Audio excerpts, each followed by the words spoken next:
Hello my dear students, welcome to CMIS online classes. In today's class, we'll study the new poem from our English literature, Beehive, that is the fifth poem of the book, and the title of the poem is A Legend of the Northland, and it is written by Philip Cary. A Legend of the Northland is a ballet. Now what is ballet? A ballet is a poem narrating a short story in short stanzas. The stanzas in this poem are also in 4 lines, and we have in total 16 stanzas, and the complete poem tells us a story. तो ballet क्या होता है? Ballet एक ऐसी कविता होती है जो छोटे छोटे पंक्तियों में लिखा हुआ होता है और जो छोटे छोटे पंक्तियाँ में हमें कुछ कहानी सुनाते हैं. सो a ballet is a storytelling poem in the form of short stanzas.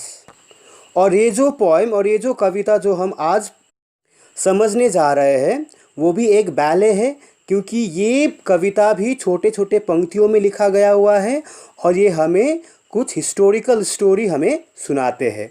इसीलिए ये A Legend of the Northland is also a ballet. Ballets are a part of folk culture or popular culture and are passed on orally from one generation to the next. किसी भी particular area में जो लोक चित्र कहानियाँ होती है उसे बैले कहती है. ये फोक कल्चर का हिस्सा होती है. ये ट्रेडिशनल स्टोरीज़ होती है जो कि जेनरेशन से आगे आगे पास ऑन होते जाते हैं. अब ये जो कहानी है ये किस एरिया की है? ये कहानी नॉर्थलैंड एरिया की है, यानी कि नॉर्थ पोल के पास जो एरिया है उसे नॉर्थलैंड कहा जा रहा है. May be it is Alaska और ग्रीनलैंड और द एरिया ऑफ रशिया और Canada. This is not specified, but Northland refers to the area in the northernmost part of the earth near the North Pole. And legend means again a story which is historical and passes on from generation to generation. Now we will see in this video the explanation of the lesson and meaning of difficult words used in the poem. So let us begin the lesson. Away, away in the Northland, where the hours of the day are few and the nights are so long in winter that they cannot sleep them through. Away, away in the Northland. Just now I told you Northland refers to the area near the North Pole, the northernmost point of the earth, and the regions near to it. It may be Alaska, Canada, Greenland, Scandinavia, Russia, or any one of these places. These areas are in Northland. So this legend may be of any one of these region. It is not specified in the poem that to which region of this place, to which country of the Northland the legend, the story refers to. But we can understand that to any of this region, to any of the region of the Northland, the story refers to. Now the poet again says, where the hours of the day are few. Now in this region the duration of day is very less because of its such position that the sun rays fall in this region for very short time, and that is why the days are very short. And again the poet says, and the nights are so long in winter, especially in the season of winter, when this area is experiencing winter. The nights are very long and daytime hours are very less. The poet again says that they cannot sleep them through. Now who does the word they refer to, and to whom does the word them refer to? So here they refers to the people who live in this region, and the poet is saying that the duration of the night time is so long that the people cannot sleep them through. If they go to bed and after few hours of sleep, when they wake up, it is still night time. So he wants to lay emphasis on this, that the duration of the night is very long. That is why he is saying that people cannot sleep them through the night. Even if they go to bed and after that they wake up, it is still night time because the nights are very long. So in this stanza, the poet is describing the area of Northland. What is the duration of daytime and night over here. Now let us move ahead. So we will see the next stanza, where they harness the swift reindeer to the sledges when it snows, and the children look like bears' cubs in their funny furry clothes.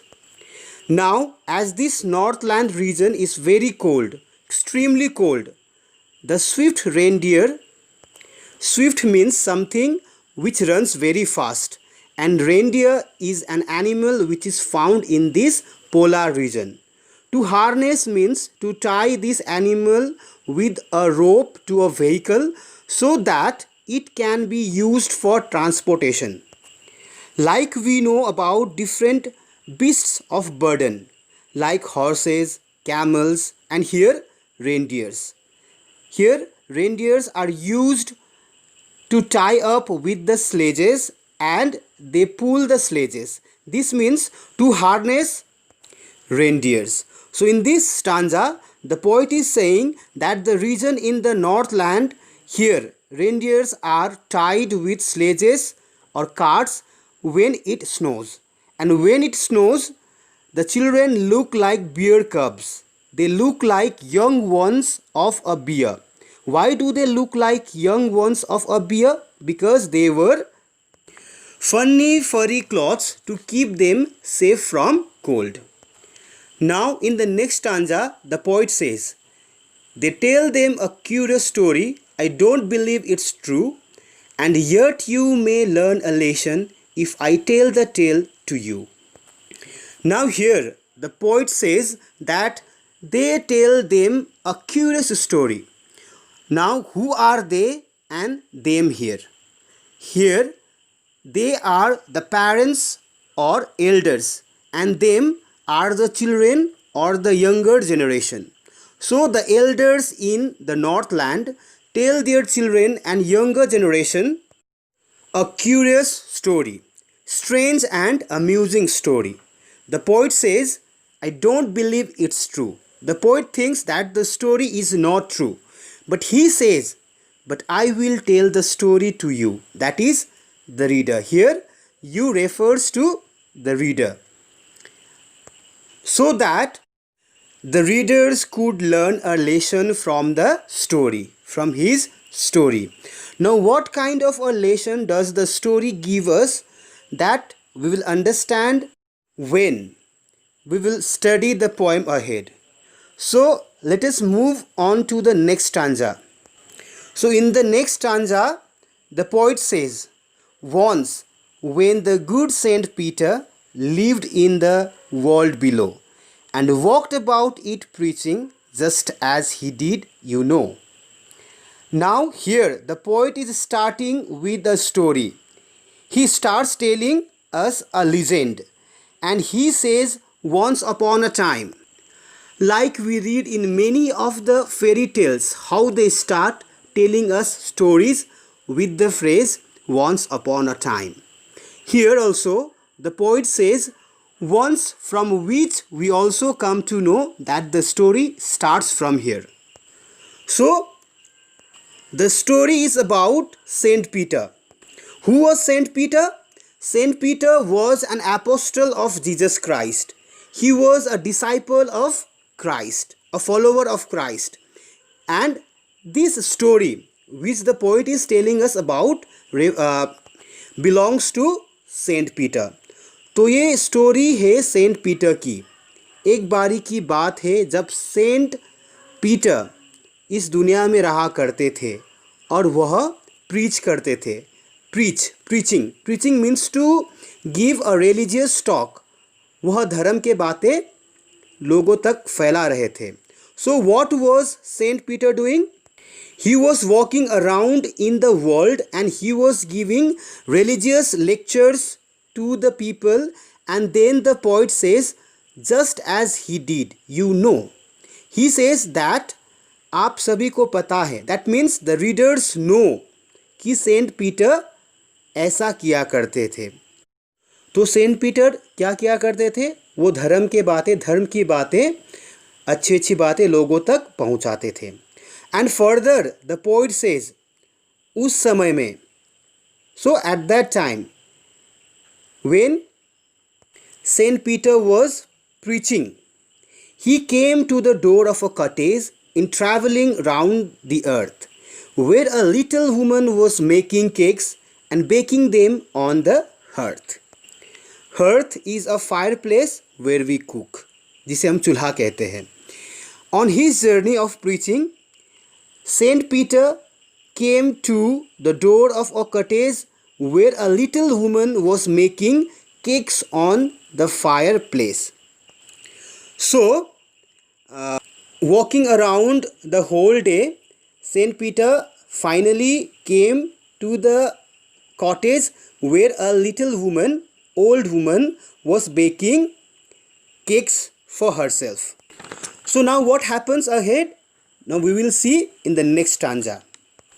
Now again in the next stanza the poet says, and being faint with fasting, for the day was almost done, he asked her from her store of cakes to give him a single one. Faint means weak. Because of his journey for the whole day, Saint Peter was feeling weak. He was hungry. So he went to the woman who was baking cakes and asked her that she also wanted a cake from her store of cakes because he was feeling very hungry. So what happened after that? We will see the next stanza. So in the next stanza reads like this. So she made a very little cake, but as it baking lay, she looked at it and thought it seemed too large to give away. The woman did not give Saint Peter a cake from her store, but thought of baking a small cake for him. From here we come to know that the woman was miser. Miser means कंजूस. That lady was very miser. वो जो lady थी वो बहुत कंजूस थी. She did not want to share her things, so she starts baking a special small cake for Saint Peter. But when the cake starts baking, the woman feels that the cake is too big to give. तो Saint Peter उस lady से कहती कि उसे भूख लगा है तो उसे एक केक चाहिए, क्योंकि उसके पास बहुत सारे केक होती है। लेकिन वो जो लेडी होती है वो बहुत कंजूस होती है। वो अपने स्टोर ऑफ केक से किसी भी केक सेंट पीटर को नहीं देती है, बल्कि वो एक छोटी से डो से सेंट पीटर के लिए केक बनाना शुरू करते हैं। लेकिन जैसे ही वो छोटी सी पीस ऑफ डो से जो केक बनते हैं उसे देखकर उस लेडी को ये लगता है कि वो केक बहुत बड़ा बन गया है सेंट पीटर को देने के लिए। So he does not give her that cake to Saint Peter. So what happens after that? So when she feels that the cake was too big to give away to the saint. So we will see the next stanza. Therefore she needed another and still a smaller one, but it looked when it turned over as large as the first had done. So again, need means to make dough from flour. Again, she was not ready to share her new cake with Saint Peter. दूसरी बार भी जब वो उससे भी पहले से भी छोटे डो ऑफ फ्लोर से जब वो केक बनाती है तो फिर से जब वो केक रेडी हो जाते हैं तो उसे फिर से ये देखकर ये लगती है कि वो तो पहले जितना ही बड़ा हो गया, तो वो भी फिर से वो she doesn't want to give that cake also to Saint Peter. तो what happens again another time. Then she took a tiny scrap of dough and rolled it flat and baked it thin as a wafer, but she couldn't part with that. So finally, at last, when she was not ready to share her second cake which she had baked actually for Saint Peter, but when she saw that the cake had turned as big as the first one, again she started baking another cake for the saint. At this time she took a very small scrap of dough, piece of dough, and she started rolling it, and she made it so flat, so thin, like a wafer. But again, when that thin piece of cake, again when it became ready, again that lady was not ready to give away that small cake like a wafer to the saint. इस बार भी जब उसने एकदम छोटे से पतले से cake बनाए थे तो उस समय भी दैट लेडी, वो लेडी जो थे वो रेडी नहीं थे, because she did not want to share. She was so ungenerous, she was so selfish. So what happens after that? Again, the poet says, for she said, my cakes that seem too small when I eat of them myself are yet too large to give away. So she put them on the shelf. So finally, जब वो lady वो पतले cake को देखते हैं तो बोलते हैं कि ये सारे केक जब मैं अपने लिए बनाता हूँ तो वो क्या होते हैं. When she bakes the cake for herself, all the cakes seem too small to her. जब वो अपने लिए केक बनाते हैं तो बड़े बड़े केक बनाते हैं तो वो खुद के लिए तो उसे छोटा लगते हैं, लेकिन जब उसने इस बार सेंट के लिए केक बनाया है तो छोटा केक बनाया तो उसे लग रहा है कि केक बड़ा बन गया है. That means we can understand what kind of feeling that was going inside her. Actually, she did not want to share anything with anyone. So finally, when she was ready with the thin cake, she did not want to give that cake to the saint, so she kept that cake again on herself. So what happens after that? The poet again says here, then good Saint Peter grew angry, for he was hungry and faint, and surely such a woman was enough to provoke a saint. So now, when Saint Peter was waiting for a long time, that he was waiting for the lady to come with the cake, because he was feeling very hungry, because he was on fasting. Okay, but when he saw the behavior of that old woman, she was not ready to share her cakes, although she had lots of cakes. She had a beautiful house.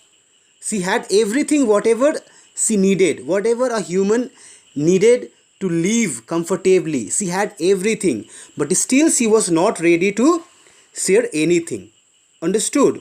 So, what the poet says here, and surely such a woman was enough to provoke a saint. So here, this behavior of that old woman made the saint angry. Provoke means to make angry and annoyed. So the Saint Peter became very angry to see such behavior of that lady. So what happens after that? The next stanza says that, and he said, you are far too selfish to dwell in a human form, to have both food and shelter and fire to keep you warm. So the angry saint, finally, he says to the old lady that she was too selfish to be a human being. तो Saint Peter उस lady को कहते हैं कि वह एक इंसान बन के जीने की लायक नहीं है। अंडरस्टूड? क्योंकि वो बहुत स्वार्थी थी। ओके, जबकि उसके पास एवरीथिंग था, जैसे food, shelter, shelter here refers to home, her cottage. Okay, so she had everything but she did not have the feeling of humanity. उसके अंदर जो इंसानियत की भावना थी वो नहीं थी। Understood? Now again what happens after that, let's see stanza 13. Now you shall build as the birds do, and shall get your scanty food by boring and boring and boring all day in the hard dry wood. So finally, the angry Saint Peter, punishes that old lady. The old lady was not aware about the saint, that the saint was Saint Peter. Okay, so here the saint becomes angry and punishes the old lady. So what punishment does the lady gets? Now you shall build as the birds do. That means the saint curses the old lady that she would become a bird and she would do everything like the birds do. Like she will become, if she becomes a bird, she has to live like a bird. That means she has to make nests to live in, and she has to suffer for food from place to place, and while flying from place to place also she will get scanty food. Okay, and how she will get food? By boring hole into the hard trees in the forest. Okay, तो finally वो Saint Peter क्या करते हैं, उस lady को श्राप देते हैं कि वो लेडी क्या बनेगी, जबकि उसके पास शेयर करने के लिए इतने सारे चीज़ें हैं तो भी वो शेयर नहीं कर रहे हैं, इन ह्यूमन बिहेवियर दिखा रहे हैं। ओके, तो फाइनली उसे श्राप देती है कि वो एक चिड़िया बनेगी।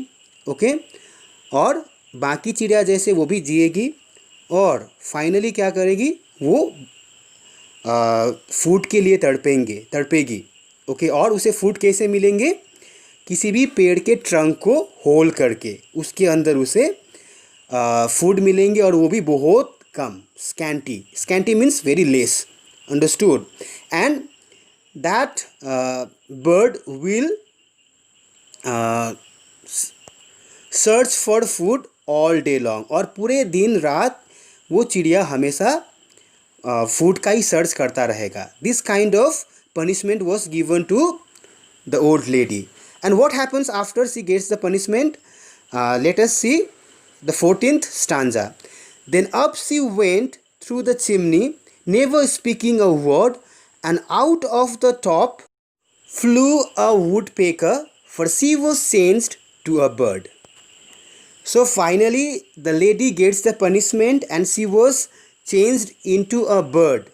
That means which bird? Woodpecker. तो according to the punishment of Saint Peter के श्राप के मुताबिक दैट लेडी, वो लेडी वुडपेकर में चेंज हो जाती है, और वो चिमनी के ओर से होकर ऊपर चले जाते हैं और छत से निकलते हैं वुडपेकर बनकर। अंडरस्टूड? बर्ड बनकर। सो what happens after she becomes a woodpecker? So what happens? Let's see another stanza. She had a scarlet cap on her head, and that was left the same, but all the rest of her clothes were burned black as a coal in the flame. So while when that lady was changed into a woodpecker, she went up through the chimney. So while going through the chimney, because of the flames of the fire, the body, that clothes that lady had worn were burned. So chimney के ऊपर जाते समय उस lady का कपड़ा सारा जल गया था, सिर्फ उसका जो सर पे स्कारलेट हैंकरचीफ जो उसने पहनी हुई थी वो सेम टू सेम रहा, बाकी उसका सारा कपड़ा जल गया जब वो चिमनी से होते हुए ऊपर टॉप रूफ से बाहर निकले चिड़िया बनकर। Now see the last stanza. What does the last stanza say? And every country schoolboy has seen her in the wood, where she lives in the trees till this very day, boring and boring for food. तो आज तक भी whenever we see the woodpecker is the same lady who was punished by Saint Peter. और वही woodpecker हम अभी भी क्या करते हैं, जितने भी बच्चे country school boys means school boy who refers to the countryside, who lives in the villages, because villages are located near the forest areas. So यहाँ के जो बच्चे लोग होते हैं, जो स्कूल जाते हुए स्कूल बॉयज़ होते हैं, वो लोग आज भी उस वुडपेकर को देखते हैं जो वुडपेकर को पनिशमेंट मिलकर वुडपेकर बना हुआ है. So this is the legend. Okay, how woodpecker became woodpecker. Actually woodpecker was that lady who was punished by Saint Peter for being so ungenerous, for being so selfish. Okay, because being a human, she did not show humanity to Saint Peter, for which she was punished. So finally, why she was punished? She was punished for being so ungenerous, unkind. So what lesson do we learn from this poem is, if we are human, so we have to act like human. We have to be kind. We have to be charitable. We have to be helpful. We have to be sharing. Understood? So this is what the story tells us about and teaches us about. I hope you all students have understood this story. The poem says, and now you are able to solve the questions that are there in your chapter. So this much for today's class, students. Thank you so much for attending the class and being the part of this class for today. Thank you so much.